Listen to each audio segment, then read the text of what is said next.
নিজেকে বেশি অপরাধী মনে করিয়েন না। আপনি এত ভালো আল্লাহ পেয়েছেন, আপনি এত ভালো রব পেয়েছেন। বনি ইসরায়েলের একজন লোক 99 জন লোককে হত্যা করলো।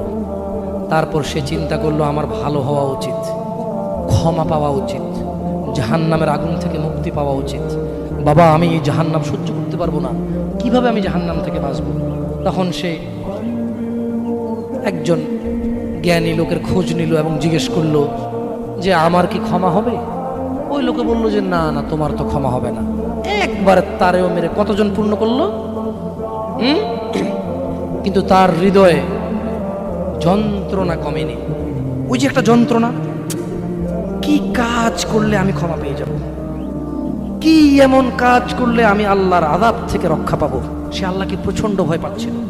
এট দ্য সেম টাইম সে সিদ্ধান্ত নিয়েছিল যে সে আর হত্যাই করবে না, সে ভালো হয়ে যাবে, অন্যায় করবে না, সে অন্যায় করবে না। কিন্তু তার ভালো হওয়ার জন্য একটা গ্যারান্টি লাগবে যে কে আছে এমন যে আমাকে বলবে কি করলে আমাকে আল্লাহ ক্ষমা করে দেবে। ওই লোকটা যখন মারা যায় আল্লাহ তাকে জান্নাত দিয়েছে। কেন? সে ভালো হওয়ার ইচ্ছা পোষণ করেছে। আপনিও ভালো হওয়ার ইচ্ছা পোষণ করেন, করবেন তো ইনশাআল্লাহ।